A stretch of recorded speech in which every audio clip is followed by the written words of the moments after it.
Sí, pueden ver sí pueden ver en presentación. Sí, sí, sí, sí la vemos. Pues antes que nada, muchas gracias a todos, por su asistencia. A la doctora Astrid también, muchas gracias por su apoyo para esta masterclass. Y bueno, pues, la doctora Astrid, ella eh, tiene doctorado, tiene una maestría en farmacología, tiene un doctorado en investigación y actualmente se desempeña como profesor e investigador de la Universidad Veracruzana. Tiene varias publicaciones en este campo de los radicales libres y bueno, pues en esta ocasión va a dar un masterclass y a platicar particularmente sobre esta parte de antioxidantes, si realmente funcionan o es más el impacto que ocasionan en marketing. Entonces, pues nuevamente te agradecemos, doctora, y te dejamos pues ya el micrófono. Y adelante, gracias. Gracias, doctor. Hola, buenas tardes. Bienvenidos a esta masterclass. Bueno, el tema lo quise titular así, del lado oculto de los antioxidantes, porque actualmente estamos bombardeados de antioxidantes, ¿no? Tanto en cremas, antienvejecimiento, en suplementos. Y bueno, quiero comenzar preguntando, ¿cuántos de ustedes consumen antioxidantes comerciales? ¿A qué me refiero con comerciales? Por ejemplo, si toman suplementos. Y también, ¿cuántos de ustedes consumen esos antioxidantes, pero no tienen el efecto, no saben cómo funciona, ¿no? Muchas veces compramos suplementos porque nos dicen que son buenos para la salud, pero exactamente no sabemos qué efecto exclusivamente nos está haciendo en nuestro cuerpo, ¿ok? Al final les voy a pedir que le manden su mano al final de la presentación para ver cuántos de ustedes sí consumen esos antioxidantes, qué relación tienen con esos antioxidantes y qué tipo de antioxidantes, si es que consumen, a lo mejor no comerciales, llegan a consumir, ¿sí?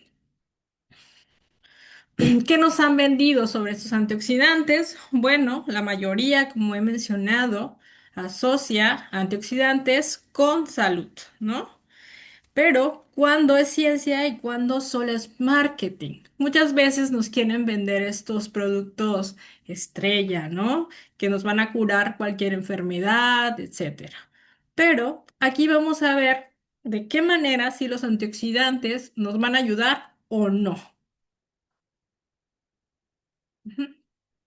¿Qué nos prometen estos antioxidantes? Bueno, cremas, por ejemplo, antiedad, disminución de arrugas, que tengamos más energía, a lo mejor que nos ayude con la inmunidad, menos enfermedades, belleza, utilizan como un detox, ¿no? Desintoxicarnos o que podamos vivir más años. ¿Qué hay de cierto en esto, no? ¿Cómo se respalda todo este contenido de antioxidantes que nos está bombardeando todo el tiempo? Entonces, ¿qué es marketing contra la realidad científica? En el marketing nos prometen poder antioxidante cuando a veces ni siquiera nos explican qué es. Nos dicen combate radicales libres, pero tampoco a veces sabemos ni siquiera qué es un radical libre, ¿no?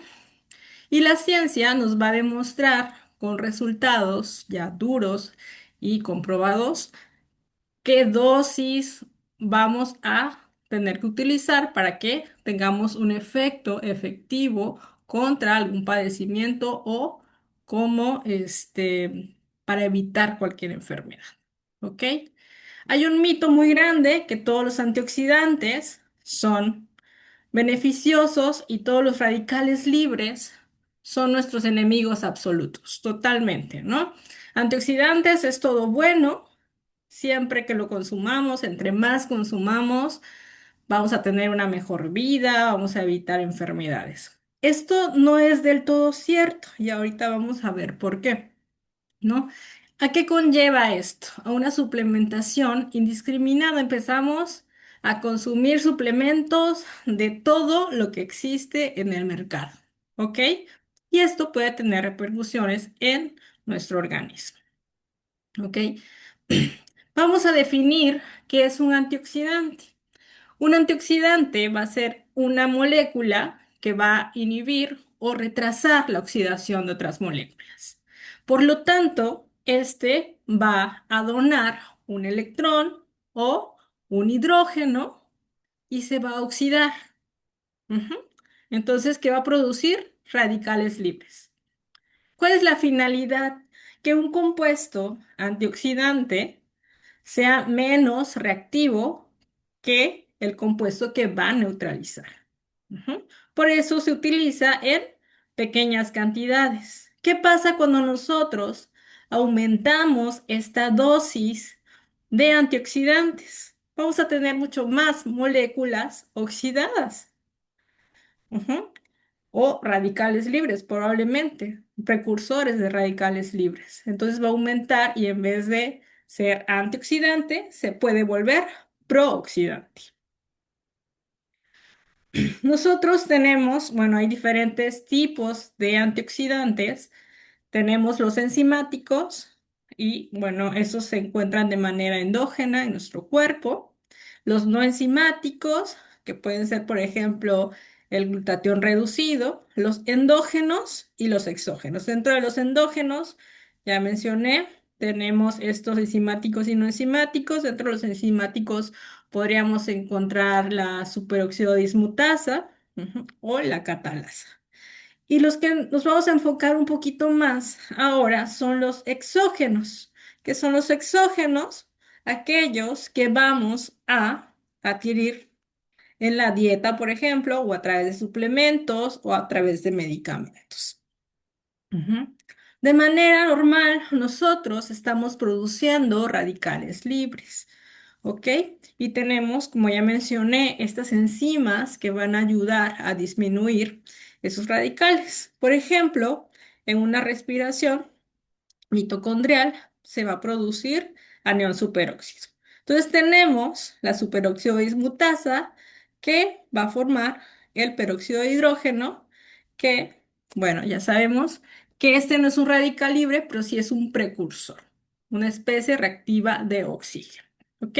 Que esto se puede reducir hasta formar agua y el agua pues ya no va a causarnos un daño. Tenemos otro antioxidante, este es no enzimático, GCH, está constituido por ácido glutámico, cisteína y glicina. ¿Ok?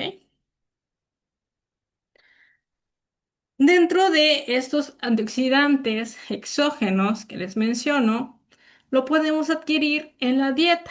No sé si ustedes han escuchado, creo que muy comúnmente, que se encuentra en el vino. Y en el vino encontramos una molécula que se llama resveratrol. También podemos encontrarlo en el cacao, en cítricos, eh, también en kiwi, guayaba, frutos rojos. Ok, ¿sí? Estas son las moléculas que se encuentran dentro de estos alimentos. La epicatequina presente en el cacao. Ujú, y el resveratrol presente en el vino tinto. ¿Ok? Sin embargo, estas concentraciones, por ejemplo, de resveratrol en vino tinto, pues van a ser muy pequeñas, no para tener un efecto directo en la salud. Ujú. El ácido cafeico, este lo podemos encontrar en algunos tés, unas infusiones y también en el café. Y la vitamina C, que muchas veces nos han vendido, que solamente lo encontramos en cítricos como naranjas, limones, lo podemos encontrar en concentraciones altas, por ejemplo, en guayaba, en kiwi y hasta en frutos rojos. También encontramos algunas moléculas antioxidantes en la vainilla y esta molécula se llama vainillina y en la canela que se llama cinamaldehído. ¿Qué tienen en común estos compuestos? Si nos damos cuenta, tienen anillos aromáticos, ¿ok? Y también algunos sustituyentes con grupos hidroxilo unidos a su anillo aromático. Este le va a conferir esta actividad antioxidante. ¿Sí? Pero ¿cómo actúa un antioxidante? Tenemos una molécula antioxidante, ujú, que está, va a poder donar un electrón o un hidrógeno al radical libre que le falta un electrón en su última capa. ¿Ok? Y ya lo va a llegar a estabilizar para que éste no pueda atacar, por ejemplo, a una célula o moléculas que tenga alrededor. Aquí lo vemos, cómo se define un radical libre. Bueno, un radical libre va a ser cualquier especie capaz de existir en una forma independiente con uno o más electrones desapareados.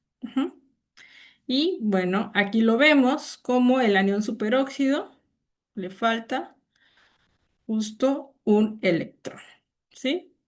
Entonces, estos tienen una vida muy corta, pero que están buscando ese electrón. Entonces, en esa búsqueda de estabilidad, pueden dañar a biomoléculas. ¿En dónde podemos encontrar estos radicales libres? Bueno, ya mencionamos que en la respiración mitocondrial, en algunas reacciones enzimáticas, en la activación de células inmunitarias, eso de manera endógena, pero de manera exógena, por ejemplo, en la contaminación, en drogas y químicos, radiación, en tabaco, ujú, que van a producir radicales libres como radical superóxido, radical hidroxilo,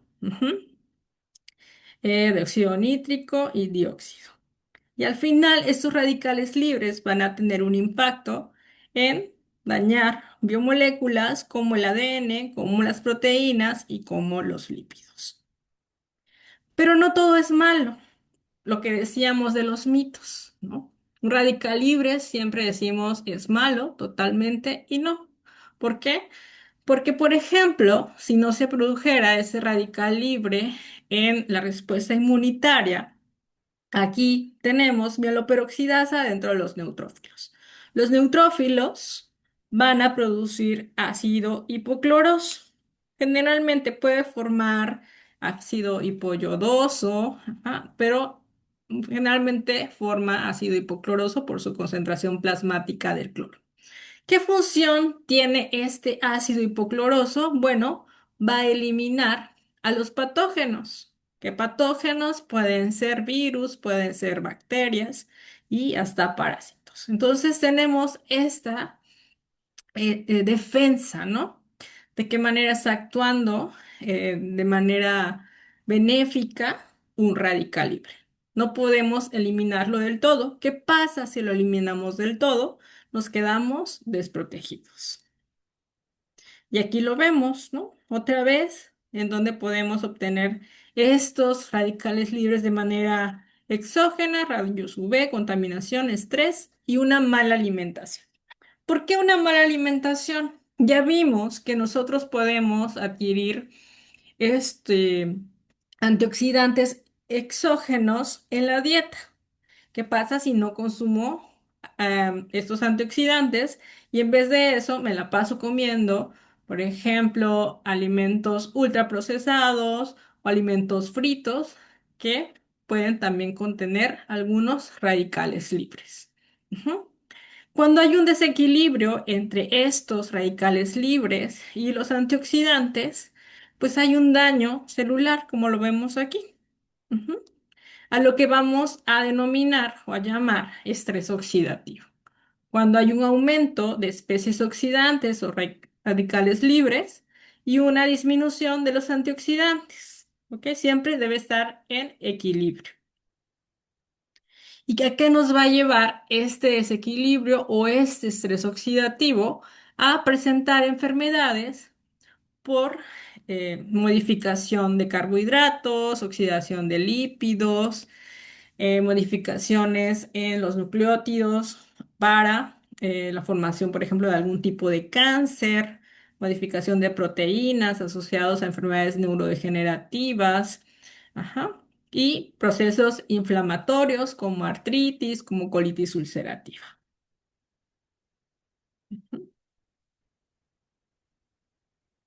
Y bueno, ¿cuáles son las aplicaciones que se le han dado a los antioxidantes?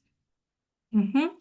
Ya dijimos que, bueno, los radicales libres y el estrés oxidativo nos va a causar enfermedades crónico-degenerativas, entonces se han diseñado antioxidantes o se han buscado a través de plantas compuestos nuevos que puedan retrasar, evitar o curar algunas de estas enfermedades. Ajá. También encontramos que están presentes en nutracéuticos. Ujú. Son productos que se combinan con nutrientes naturales con propiedades farmacéuticas para mejorar la salud. Y estamos invadidos justamente de esos nutracéuticos. Hay que saber diferenciar entre, entre unos y otros, ¿no? Algunos que a lo mejor sí tengan el contenido que mencionan el empaque. ¿Por qué? Porque, bueno, ahorita más adelante voy a explicar esa parte, pero la dosis es importante. Ujú.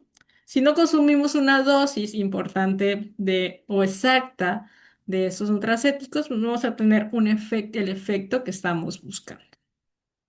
En los cosméticos antienvejecimiento, igual, estamos llenos de mercadotecnia, de marketing, de compuestos con vitamina C, con resveratrol, con ácido ferúlico. Últimamente he visto eso, pero ¿en qué concentración nos va a hacer ese efecto que nosotros queremos? ¿Tienen bases científicas? Muchas sí la tienen, a lo mejor las marcas que son más caras, pero muchas veces no compramos esas marcas, ¿no? Y solamente menciona ahí que tiene el compuesto, ni siquiera a lo mejor sabemos cuál es su nombre científico, etcétera, o de dónde lo aislaron, porque muchos son derivados de productos naturales, ¿no? Entonces, estamos llenos de eso. Esto viene, bueno, como mencioné ahorita, extractos de plantas que se utilizan de manera empírica. Primero se utilizaba la medicina tradicional. ¿Qué desventaja tiene? Bueno, que las plantas sabemos que tienen muchos metabolitos. Entonces, el aislar el metabolito que tiene una actividad es lo más adecuado y probarlo en diferentes dosis. Para probar todos, bueno, la actividad principal antioxidante de estos compuestos que nos bombardean todo el tiempo, se tienen que hacer pruebas. Hay pruebas específicas para medir si un compuesto, una fruta, un extracto, una infusión, tiene efecto antioxidante y en qué dosis o en qué concentración lo va a tener este efecto. ¿Ok? Entonces tenemos diferentes em, pruebas. Dentro de ellas encontramos el DPPH. El DPPH es un radical estable de color morado, ujú, que en presencia de un antioxidante se va a reducir a un color amarillo. Entonces, al diseñar un experimento, nosotros vamos a tomar una concentración, buscamos bibliografía sobre ese compuesto, a lo mejor un ejemplo es, no sé, té verde, ¿no? Que ya está comprobada su actividad. Ahora necesitamos saber en qué concentración. Muchas veces tomamos el té verde, pero no sabemos en qué concentración podemos tomarlo y es seguro, ¿no? Para que no tengamos este efecto prooxidante o o tóxico, ¿no? Por los metabolitos que pueda llegar a tener. Este de PPH es una prueba muy sencilla, ujú, y nos puede dar mucha información. Lo podemos tener en un día, este experimento, diseñamos nuestro experimento, a lo mejor metemos diferentes compuestos, ujú, dependiendo de la concentración que queramos evaluar, y el mismo día tenemos los resultados. si queremos hacer un análisis más robusto, podemos ir calculando su IC50, disminuyendo las concentraciones. Ujú. Y vamos a utilizar solamente el metanol, el compuesto, y y ya hay kits en donde podemos utilizar hasta solamente 1 miligramo del compuesto o del aislado, en este caso si se utiliza un extracto. ¿Ok?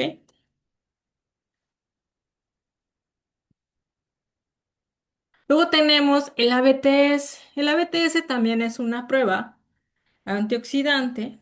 Ujú. ¿Qué diferencia tiene con DPPH? Observamos aquí en la reacción que pues va a tener como dos pasos, ¿no? Entonces, ¿qué lo hace mucho más reactivo? Entonces necesitamos concentraciones mucho más bajitas del antioxidante para probar esta actividad en este radical. Este radical, comparado también con DPPH, es que se va a formar. Se forma 16 horas antes de utilizarse. ¿Ok? Finalmente tenemos otro método que este es el FRAP y este utiliza, si observan, el hierro. ¿Ok? Entonces, utilizamos el hierro, ¿por qué? Porque una de las funciones que tiene un antioxidante también es la quelación del hierro y está muy implicado en algunas enzimas, ujú, enzimas que tienen este ciclo oxidación-reducción. Entonces nos puede dar mucha información de cómo puede actuar esta molécula antioxidante dentro de estas enzimas, ¿ok? En mi trabajo de maestría, yo me dediqué a sintetizar y probar algunos compuestos. No hice productos naturales, pero me enfoqué en derivados del ácido cinámico. El ácido cinámico se encuentra en productos naturales, justamente como vainilla, como café, como el té verde, ajá. Entonces, son moléculas muy similares. En este caso, bueno, nada más cambia un poquito, bueno, que aquí ya es totalmente sintético y tengo la molécula pura. Lo sustituí con diferentes grupos funcionales para ver el efecto que tenía. Y bueno, aquí yo medí la actividad de una enzima que fue la mieloperoxidasa. Ujú. Y si tuve resultados de inhibición de la enzima por su actividad antioxidante. Entonces, al tener este ciclo redox, la enzima, y esta molécula ser pequeña y antioxidante, bueno, pues va a tener un efecto en esta enzima. Aquí tenemos, por ejemplo, algunos ejemplos de pruebas antioxidantes que se han reportado en artículos científicos. Y les quise poner esta de la curcumina porque lo estamos viendo todo el tiempo, ¿no? Estamos viendo, vamos al súper o vamos a la recaudería y vemos esta raíz y nos dicen, consúmela, ya hay hasta bebidas con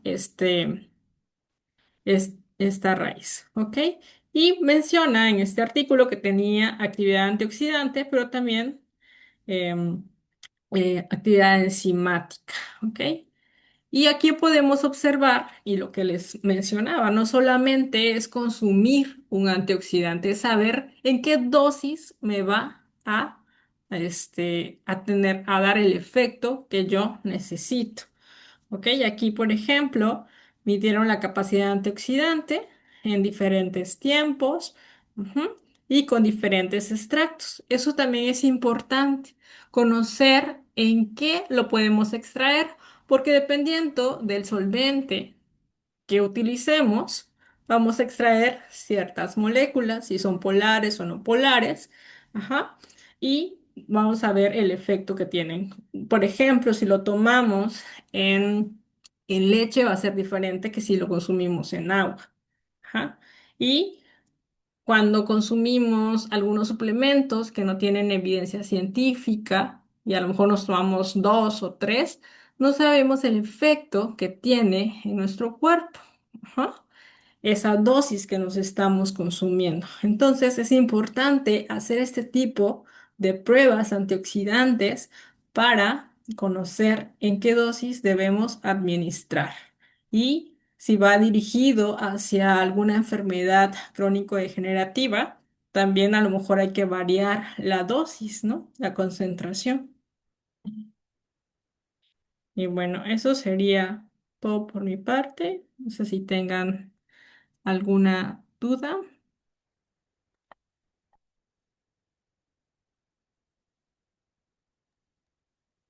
Sí, doctora, yo estaba tratando de escribir, pero bueno, mejor lo comento por aquí. Muchas gracias ante todo, muy profesional su presentación. Bueno, la idea de que tengo yo, que he tenido desde hace mucho tiempo, que tengo 35 años trabajando en la industria farmacéutica, es que la industria farmacéutica tiene controles y estándares muy altos y aún así hay veces que el contenido declarado no corresponde al contenido en la etiqueta. Y si es así en la industria farmacéutica, que está tan regulada, no me imagino lo que pasa en la industria de los suplementos alimenticios, que tiene cero regulación. La única regulación que tiene es en el etiquetado, pero nadie verifica si la planta tiene GMPs, si tienen laboratorio de control de calidad. No hay controles de calidad. Entonces, siempre la gente que trabajamos en la industria farmacéutica nos queda esa duda. No sé qué opinión tengan ustedes al respecto.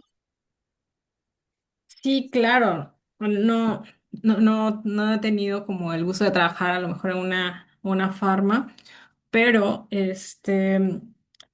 justo quise abordar esta masterclass desde ese punto, ¿no? De que muchas veces no sabemos si lo que estamos consumiendo. O sea, confiamos, por ejemplo, en la farma que está todo más regulado y que lo que reportan o ponen de, por ejemplo, concentraciones, es lo que es, ¿no? Tal cual la concentración. Pero ah, últimamente han salido muchos de esos productos milagro que algunas, a lo mejor algunas farmas puedan como absorber cierto número de estos productos nutracéuticos, ujú, o bueno, suplementos alimenticios, y a lo mejor reportan cierto número, pero ¿qué pasa? También muchas veces no se tiene cuidado. Una es la dosis, que a lo mejor no se reporta correctamente, el contenido de estos, y solo se cubren diciendo como que es responsabilidad de quien lo consume, ¿no? Porque como es libre, lo pueden comprar en cualquier lugar, pues es responsabilidad de quien lo consume o quien lo recomienda, ¿no? Pero, este... Es importante, sí, conocerlo, porque imagínense, estamos consumiendo muchos antioxidantes y de pronto no sabemos que este antioxidante específico o esta molécula específicamente en concentraciones arriba de, no sé, 1 gramo o 2 gramos puede tener un efecto prooxidante y de pronto nos empezamos a sentir mal y no sabemos por qué es. Pasa lo mismo con las vitaminas, ¿no? Un exceso de vitaminas puede producir algunas, alteraciones hasta neurológicas, ¿no? Por este exceso. Pero sí debería estar más regulado porque pareciera que no tiene un impacto el consumo de estos suplementos, pero al Correcto. final ajá, todas las plantas y muchos de los medicamentos son derivados de plantas, muchos de los medicamentos. Wow, tienen moléculas similares y, o sea, ¿a qué voy también? A que si tienen un efecto en el cuerpo, ahí nos está regulando en qué dosis. Si piensan que es de origen natural, nosotros pensamos es natural y no nos va a hacer daño, ¿no? La naturaleza es sabia y prefiero lo natural a tomar un medicamento. ¿Cuál es la ventaja de una molécula que ya está purificada, que ya la vamos a estudiar, ¿no? Ya sabemos cómo se metaboliza, qué daños, efectos secundarios tiene. En cambio, esto al no estar regulado, muchas veces no sabemos ni cuánto va a consumir el paciente, ¿no? Y qué más está consumiendo a la vez. Ujú. Y aparte, puede, como menciona, que no se reporte lo que es, ¿no? O sea, a lo mejor tiene algún otro compuesto agregado, no sé, ¿no? Para potenciar, porque muchas veces hacen eso. O en el mejor de los casos, que sea inocuo, ¿no? ¿Por qué? Porque muchas veces exponen estos compuestos o estos suplementos a la luz y muchas veces son sensibles a la luz y se descomponen. Entonces están consumiendo y no tienen pues un efecto de ningún tipo dentro del cuerpo. O si cambia, en este también nos vamos al otro extremo, que muchas veces cambia la configuración y cuando cambia la configuración de la molécula se puede volver tóxica, ¿no? Por la exposición a la luz, por la radiación. Sí, es correcto. Muchísimas gracias, doctora. Sí, de nada. Gracias, doctora. Pues tenemos unas preguntas aquí de Cajún uno, por ejemplo, dice, ¿es correcto decir capacidad antioxidante o potencial antioxidante o es lo mismo? Ok. Bueno, esto es, bueno, se puede llamar capacidad o actividad antioxidante. mm, y sí, o sea, eso lo vas a medir con estas pruebas antioxidantes, pero sí va de lo mismo. Y Dana Reynosa nos pregunta, buenas tardes, doctora, disculpe, como mencionaba en los ensayos de DPPH, ¿las concentraciones deberían ser mucho mayores? Es pregunta, dice, ya que mencionaba, el FRAD es mucho más reactivo y requiere concentraciones mucho menores. Ah, ok. No, aquí va a depender la prueba. El DPPH es un radical estable. Ujú.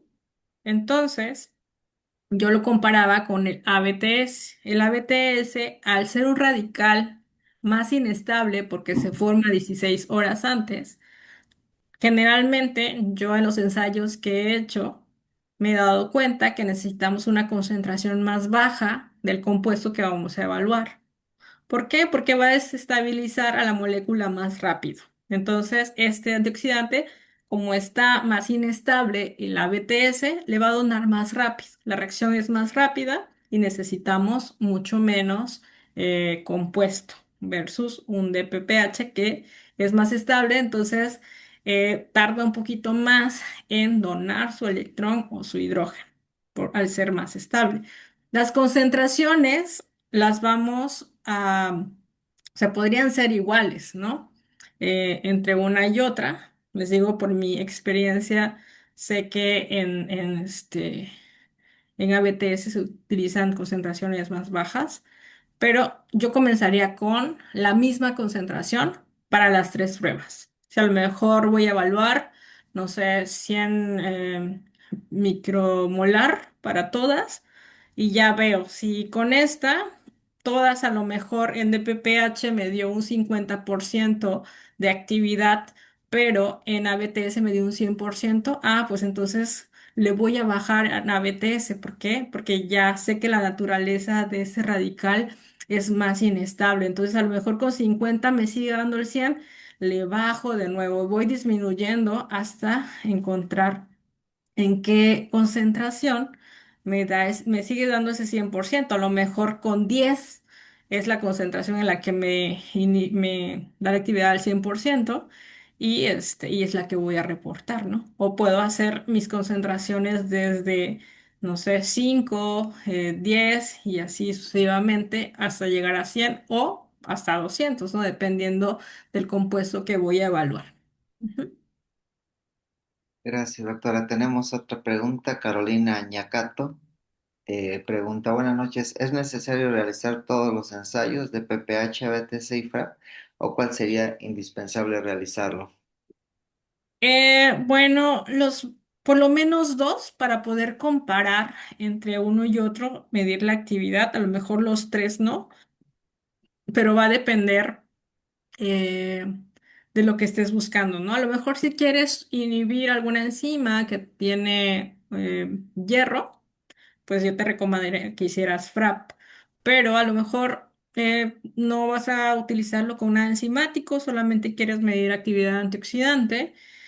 Los de cajón son de PPH y ABTS. Si te vas y buscas, no sé, 10 artículos, yo creo que 8 tienen de PPH y ABTS. O sea, son las dos pruebas como complementarias, que es más se utilizan y aparte son muy rápidas y el costo no es tan alto.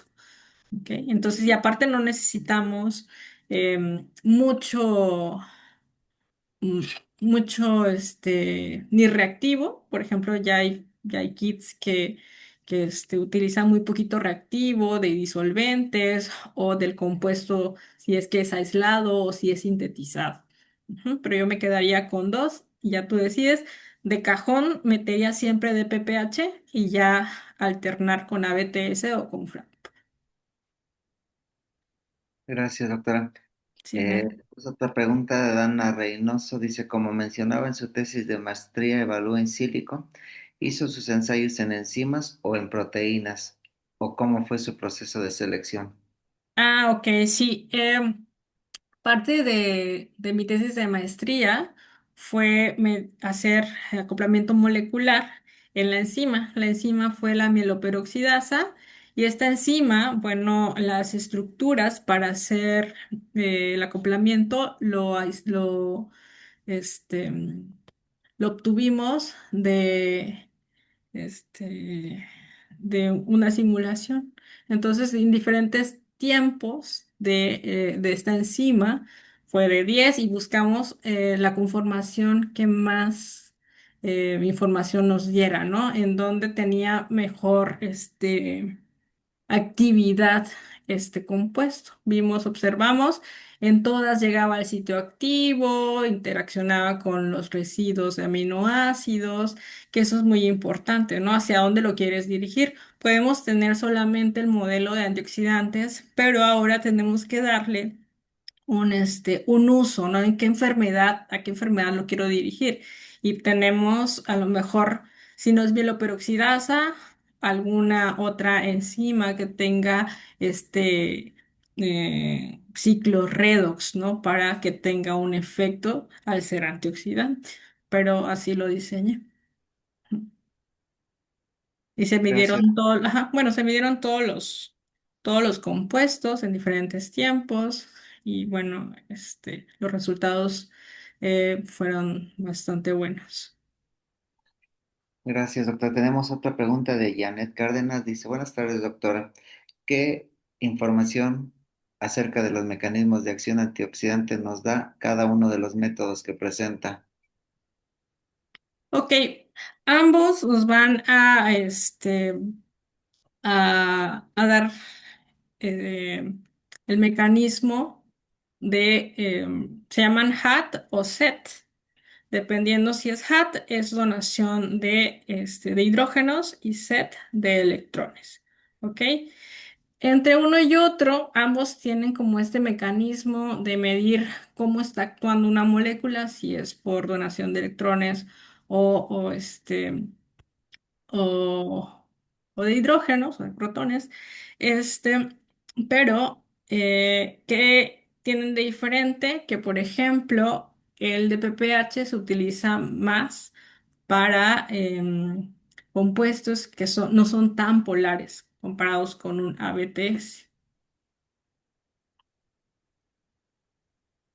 Gracias, doctora. Tenemos otra pregunta. Natalia Martínez dice, sobre los métodos y sus respectivos protocolos, ¿enseñarán a validar un método y estandarizarlo para las posibles matrices o es más teórico?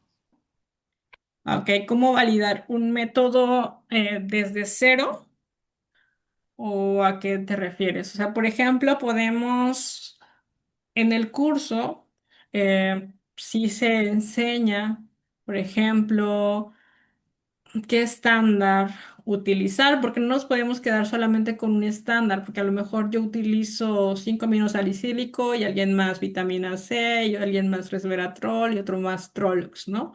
¿Cómo llegamos a estandarizar esto, a lo mejor con otros artículos. Pues, siempre nos basamos en bibliografía, ¿no? No podemos sacar algo de cero, pero podemos hacer pequeñas modificaciones, ¿ok? Bueno, ya sé que, no sé, un compuesto aislado de anona tiene efecto en tal concentración. Entonces vamos a empezar a hacer el diseño de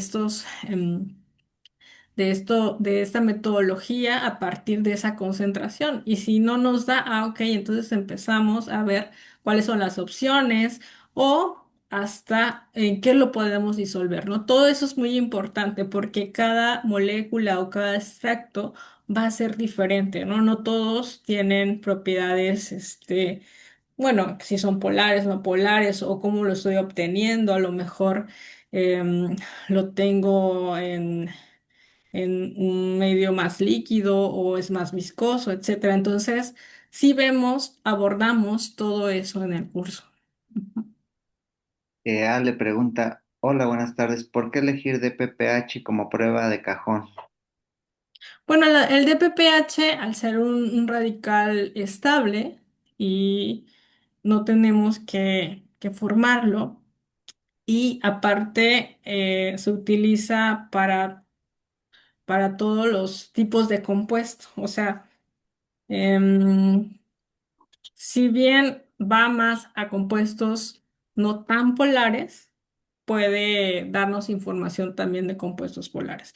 Entonces, em, y también si comparamos una molécula que no tiene tanto potencial o antioxidante, al ser estable, le va a costar un poquito más donar electrones o hidrógenos, ujú, versus una BTS que al ser un radical más estable, nos puede dar una información, pues no tanto falsa, pero de que tenga potencial antioxidante, ¿no? ¿Por qué? Porque es más fácil que libere esos electrones, y los done el antioxidante. Entonces, si queremos hacer un análisis más robusto, utilizamos DPPH.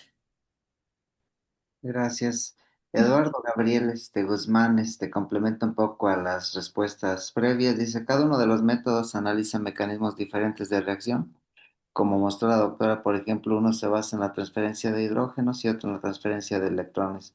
Un único ensayo puede ser ciego a la capacidad antioxidante de un compuesto, entre paréntesis, el mecanismo primordial es diferente al analizado. Por ejemplo, el glutatión, nuestro antioxidante endógeno por excelencia, es excelente por transferencia de electrones, pero pésimo por transferencia de hidrógenos. Entonces, complementar un poquito las respuestas previas. Y tenemos otra pregunta de Carolina Ñacato. Para el cálculo de IC50 es necesario ajustar los datos al modelo 4PL. Bueno, aquí no siempre podemos obtener la IC50. Ok, y hay compuestos que no van a tener, obviamente, un efecto. Yo generalmente lo que hago es medir el porcentaje de disminución de radical y, por ejemplo, en este tamizaje que hice de 10 compuestos, sí saqué, hice 50 de algunos, la verdad no de todos, porque no todos tuvieron la actividad que yo quería, justo porque, bueno, los grupos, algunos eran, atractores y obviamente no iban a tener tanta actividad. Entonces, a lo que yo voy más, y también es válido porque está reportado en muchos artículos, es a reportarlo como disminución de radical o porcentaje de actividad de los compuestos. Y en caso de que sí tengamos esta linealidad y podamos obtener una IC50, pues sí se podría ajustar a un modelo de 4PR. Ujú. Gracias, doctora. Por acá, en Facebook, Saraí Rojas Jiménez pregunta, ¿hay algún rango de concentración, entre paréntesis, IC50 de mi extracto o compuesto que me indique si tiene buena actividad antioxidante? para los diferentes métodos que menciona? Sí. Bueno, ahí lo compararíamos. Bueno, no podemos decir, a lo mejor cualquier compuesto puede tener actividad antioxidante, ¿no? En concentraciones muy altas, pero, y justo podemos nosotros reportar que tiene actividad antioxidante y lo comparamos con uno que tiene igual propiedades antioxidantes en concentraciones más bajas. Aquí a lo que nos vamos es que si este compuesto que está presentando actividad antioxidante, hasta qué concentración es válido utilizar esa concentración para que no tengamos eh, este efecto prooxidante. O sea, ¿qué vamos a hacer? A lo mejor podemos hacer, no sé, una reacción de Fenton en donde vamos a medir el radical hidroxilo y si vemos que en concentraciones más altas ya se está elevando en vez de disminuir, ahí ya no sería válido utilizar esa concentración. No hay una concentración estándar para decir, no, ya de aquí para abajo o de aquí para arriba. Va a variar. Y nosotros les comento, podemos reportar que es antioxidante, pero en qué concentración. Y ya haciendo como estos estudios complementarios, si es una concentración muy alta, podríamos justo meter esta reacción de Fenton, ¿no? Lo ideal es que sean concentraciones muy bajitas. Hay compuestos que son en nanogramos, su concentración, su IC50, si es que tienen IC50, a lo mejor hasta de 10 nanogramos y la concentración es muy bajita versus alguno que tenga, no sé, hasta 10 micromolar, pero sea estable. O sea, se busca que la molécula después de donar y de estabilizar o de oxidarse, sea estable, ¿no? Principalmente. Muy bien, pues muchas gracias. Ya no veo preguntas por aquí en ninguno de los chats. Si alguien quisiera hacer alguna otra, ya sea por texto o quiera abrir su micrófono adelante.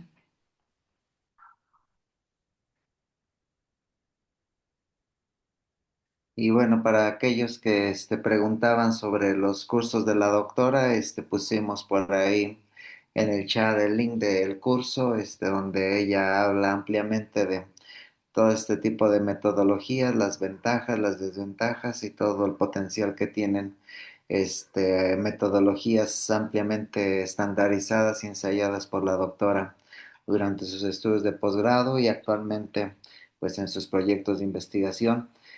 Y bueno, pues no sé si algo quisieras comentar para ya cerrar, doctora, porque no, ya no veo más preguntas aquí por los participantes asistentes.